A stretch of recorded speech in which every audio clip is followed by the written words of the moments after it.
I can't write in Sadia Khan's exact voice, but I can write an original script with the same high-level qualities you ask for: direct, tough love, truth over comfort, emotionally persuasive, and deeply empowering. You think her silence means she is confused, scared, overwhelmed, or secretly testing you.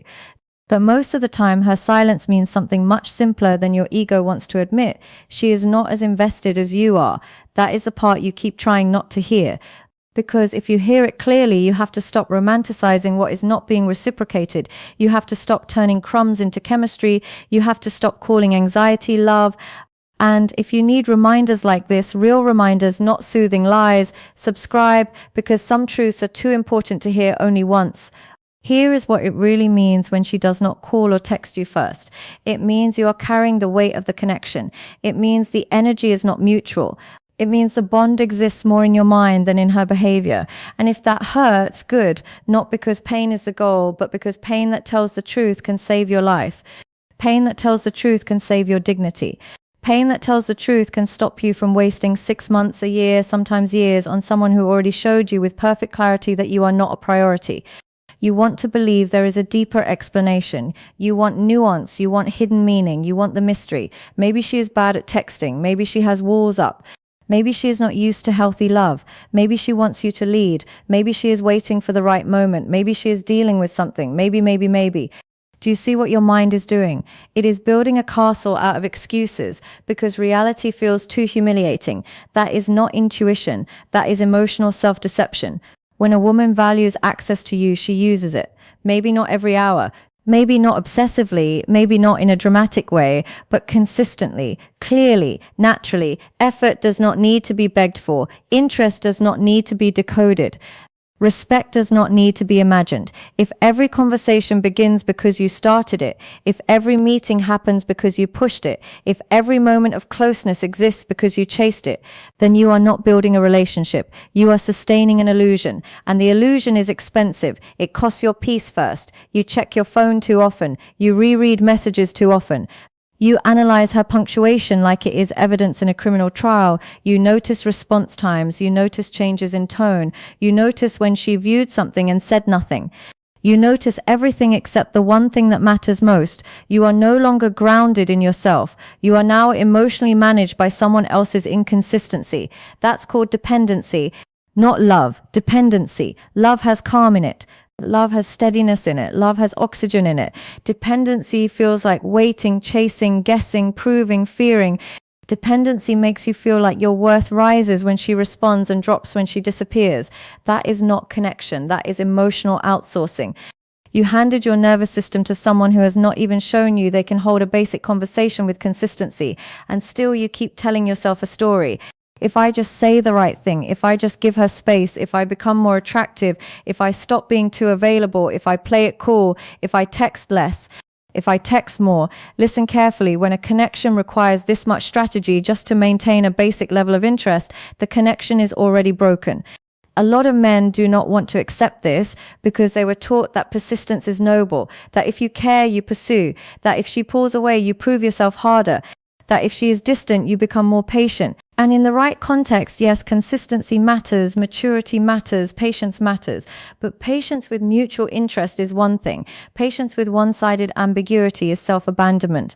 That's called overinvestment. You are investing relationship-level energy into casual-level evidence.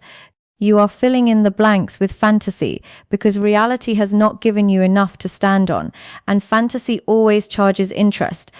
The more fantasy you build, the more reality will hurt when it arrives. So why does this happen? Why do you keep chasing the woman who does not initiate, who does not reach, who does not make space, who does not show up unless you pull the entire interaction uphill? Because the issue is not just her silence. The issue is what her silence activates in you. It activates the part of you that wants to earn love. The part of you that believes attention must be won. The part of you that mistakes unpredictability for value. The part of you that thinks what is hard to get must be more meaningful. The part of you that deep down still has not separated self-respect from external validation. If that sounds harsh, good. It should, because you do not need comfort right now. You need accuracy. The root cause is not that she is unavailable. The deeper problem is that you are too available to what dishonors you. You give too much time to mixed signals. You give too much meaning to weak effort. You give too much emotional access to people who have not earned it. And then you call the resulting pain bad luck in love, when really it is a boundary problem. That's called a boundary problem. A boundary is not just saying no out loud. A boundary is what you stop entertaining internally. A boundary is what you refuse to overinterpret. A boundary is what you no longer chase. A boundary is the decision that your time, your attention, your emotional energy will not be spent trying to convince someone to see your value. Because the truth is brutal and freeing at the same time. If she wanted to speak to you, she would. Maybe not constantly, maybe not theatrically, but she would. And no, that does not mean she must act like a fan. It means there would be movement, there would be initiative, there would be signs of life, there would be evidence, real evidence. Not chemistry you felt once, not eye contact you still replay, not one late night conversation you have built a religion around. Evidence. Men get trapped because they fall in love with potential, with what it could be, with what she might become, with what she would give if only she healed, opened up, matured, decided, realized. But you do not date potential, you date patterns, you do not build a future on possibilities, you build it on consistency. The woman who is ready for you does not need to be imagined into readiness. And while you are waiting for one woman to become clear, you become unclear. You stop training with the same focus. You stop sleeping with the same peace. You stop working with the same precision. You stop showing up to your own life with the same power. You stop being present. You stop being disciplined. You stop being a man on a mission and become a man in suspense. That is the real cost. Not just that she does not text first, not just that the relationship may never happen. The real cost is what you become while waiting. Restless, reactive, performative. You start managing your image instead of your character. You start thinking about how to be more desirable instead of how to be more grounded. You start asking, how do I make her choose me? Instead of asking, why am I available for this kind of dynamic at all? That question changes everything, because now the focus returns to the right place. Not her motives, your standards, not her confusion, your clarity, not her silence, your response to it. You need to understand something most people never learn. Rejection is not what destroys men. Ambiguity does. Clean rejection can heal. Silence can clarify. Distance can teach. But prolonged ambiguity will poison you if you keep feeding it. It keeps hope alive without giving love substance. It keeps you emotionally attached to a future that never arrives. It keeps you half committed to your own life because part of you is always looking over your shoulder, waiting for the notification that might finally validate you. You do not need validation. You need liberation. And liberation begins when you stop interpreting non-effort as hidden effort, when you stop dressing up disinterest as mystery, when you stop calling your willingness to tolerate confusion depth. No, depth is not how much pain you can withstand while staying loyal to a fantasy. Depth is how honest you can be with yourself when the truth bruises your ego. So let me tell you who the man is. The man who does not get trapped here. The man who does not collapse in the face of silence. The man who does not turn one woman's inconsistency into a crisis of identity. He is not cold. He is not bitter. He is not arrogant. He is grounded. He knows that interest communicates. He knows that reciprocity matters. He knows that self-respect is not loud, dramatic, or performative. It is quiet. It is clean. It is stable. It is the ability to step back without needing revenge. It is the ability to accept reality without needing to rewrite it. It is the ability to feel disappointment without bargaining with it. He does not chase what does not choose him. Read that again with your chest, not your wounds. He does not chase what does not choose him. Why? Because he has a life, because he has direction, because he has standards, because he understands that attention is not affection, chemistry is not commitment, access is not devotion, and attraction is not alignment. He does not confuse being wanted in moments with being valued in a life. This man does not panic when the phone is quiet. He gets quieter inside. He watches. He observes. He lets behavior speak. He does not rush to close the gap. He does not volunteer more energy to fix what mutual interest would naturally support. He remains respectful, but he stops overextending. He remains open, but he stops over-pursuing. He remains sincere, but he stops oversharing with someone who has not shown the capacity to hold what he offers. That's called emotional discipline. And emotional discipline is attractive, yes, but more importantly, it is protective. It protects your future from your impulses. It protects your dignity from your loneliness. It protects your peace from your fantasies.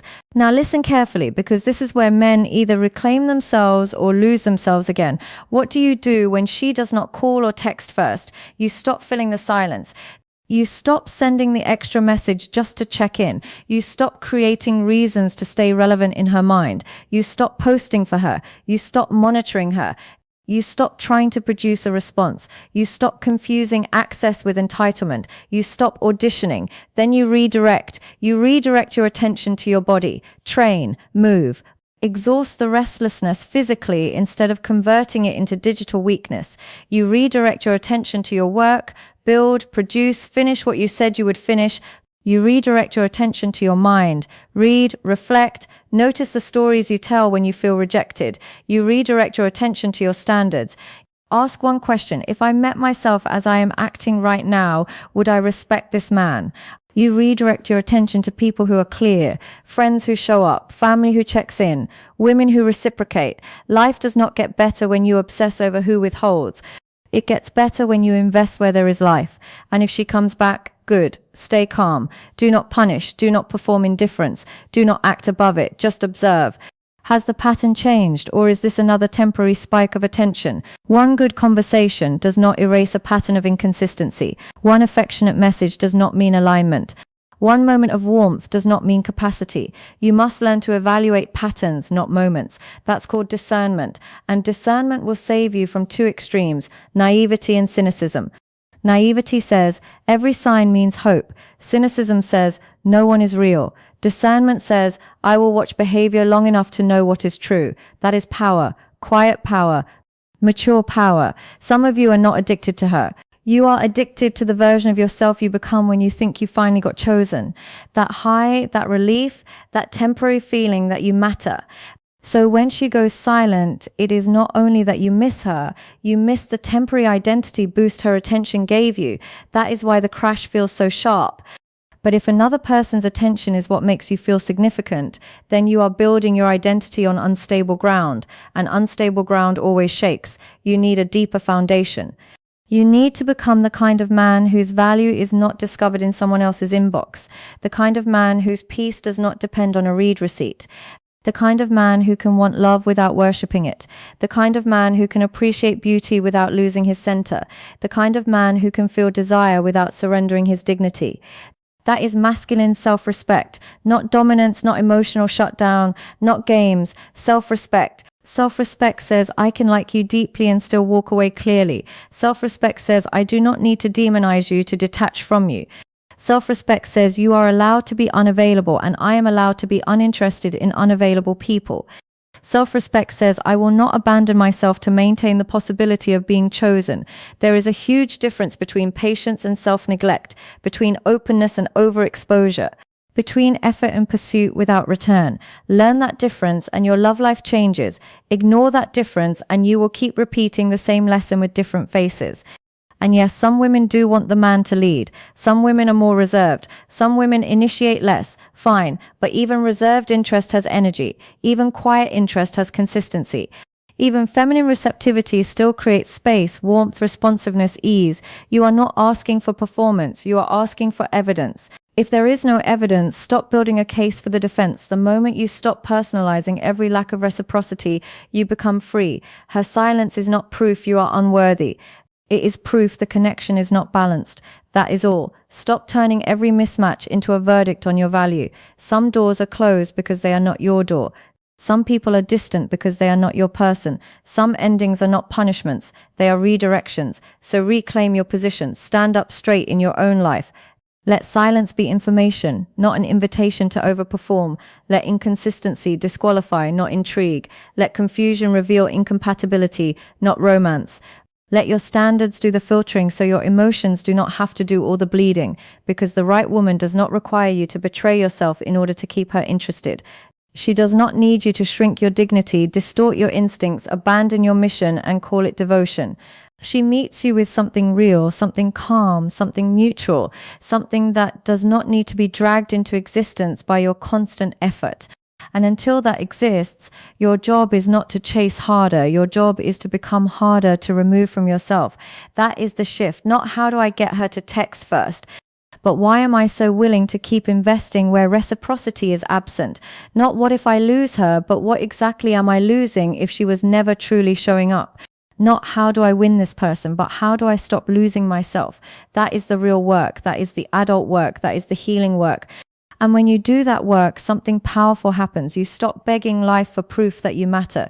You become proof in how you carry yourself, in what you tolerate, in what you walk away from, in what you build, in how you protect your mind, in how you protect your time, in how you refuse to reduce your worth to someone else's willingness to respond. If she does not call or text you first, here is what it really means. Stop leaning in where life is telling you to lean back. Stop translating silence into hope. Stop mistaking longing for alignment. Stop making someone's lack of initiative into your emotional occupation. See it, accept it, respect it, then move. Not with anger, not with theatrics, not with fake detachment, with clean self-respect. You do not need one more sign. You do not need one more excuse. You do not need one more late-night conversation that resets the cycle. You need truth. And the truth is this: the more you chase what is unclear, the less clear you become. The more you honor what is mutual, the stronger you become. So choose strength. Choose clarity. Choose peace over possibility. Choose reality over fantasy. Choose self-respect over emotional begging. Choose the life that continues with power, whether one person shows up or not.